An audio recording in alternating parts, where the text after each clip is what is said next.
राष्ट्रसंत Vidyaniketan primary school Umarkhed, class 7th, subject science, and our unit name is sound and production of sound. High and low pitch of sound म्हणजे ध्वनीची उच्च निचता. High and low pitch of sound. Take a wooden board 80 to 90 centimeter long and 5 centimeter wide. म्हणजे बघा इथे चित्रामध्ये दाखवलेलं आहे. असं काय करायचं आपल्याला, सुमारे 80 ते 90 सेंटीमीटर लांब व 5 सेंटीमीटर रुंद अशी एक फळी घ्यायची आहे.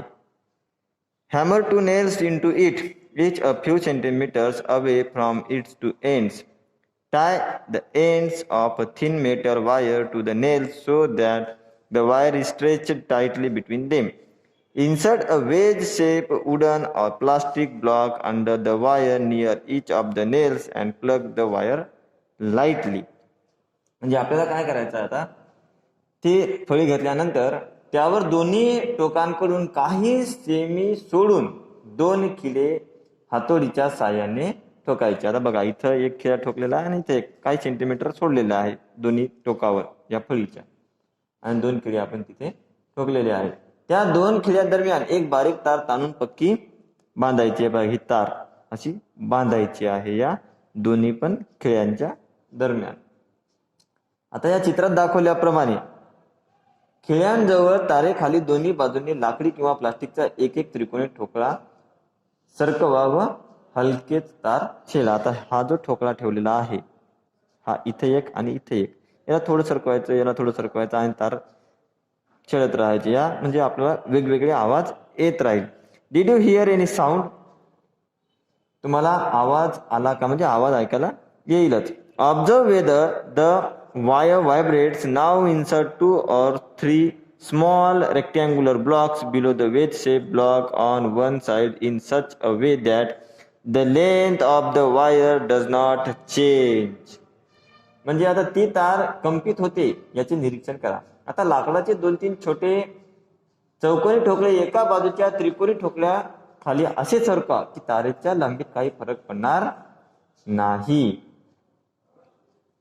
Observe whether there is any change in the tension in the wire. Now plug the wire with your finger and listen to the sound. Also watch its vibration. Note the difference you perceive in its frequency. What can you infer from this? लाकडाच्या ठोकल्यामुळे तारेतील ताणतणाव काही फरक पडतो का याची तुम्हाला निरीक्षण करायचं आहे. आता बोटाच्या साहाय्याने तारेला छेडा व ध्वनी ऐका. तसेच तारेचे कंपनीही पहा.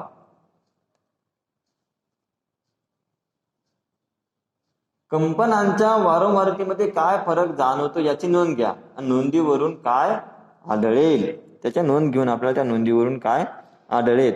When tension in the wire is increased, the frequency is seen to increase, and when it reduced, the frequency is also seen to decrease. We also perceive of difference in the sound generated. When the tension is increased, the resulting sound is shriller. When the tension is reduced, the sound is also less shrill. This is what is called high and low pitch of sound.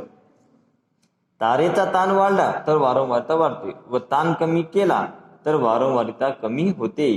ताण वाढलेला असताना येणारा ध्वनी उच्च असतो तर ताण कमी असताना तो निश्चितम असतो, ज्याला ध्वनीची उच्च निश्चिता असे म्हणतात. आता intensity of sound, sound level. Loudness or softness of sound is indicated by 2 terms, namely intensity of sound and sound level. Sound level is the intensity of sound as perceived by our ears. The intensity of sound is proportional to the square of the amplitude of vibration. For example, if the amplitude is double, the intensity of sound becomes 4 times as much. म्हणजे ध्वनीचा लहान मोठेपणा सांगण्यासाठी ध्वनीची तीव्रता व ध्वनीची पातळी या 2 संज्ञा वापरतात. आता ध्वनीची पातळी म्हणजे आपल्या कानांना जाणवणारा ध्वनीची तीव्रता. ही ध्वनीच्या कंपनाच्या आयामाच्या वर्गाच्या प्रमाणात असते. उदाहरणार्थ आयाम दुप्पट केला तर ध्वनीची तीव्रता 4पट होत असते. The decibel is the unit for measuring sound level. म्हणजे ध्वनीची पातळी ही डेसिबल या एककात मोजतात. It was named decibel in honour of the work of the scientist Alexander Graham Bell. Decibel हे नाव अलेक्झांडर ग्राहम बेल या शास्त्रज्ञाच्या कार्याच्या सन्मानार्थ दिले गेले आहे. The magnitude of sound level decibel can be deduced from the intensity of the sound using mathematical formula. म्हणजे ध्वनीच्या तीव्रतेचा वापर करून गणिती सूत्राने डेसिबल या ध्वनीच्या पातळीचे परिणाम काढता येते. When intensity of sound become 10 times the original, the sound level increased by 10 decibel. ध्वनीची तीव्रता 10 पटीने वाढते तेव्हा ध्वनीची पातळी 10 डेसिबलने वाढत असते.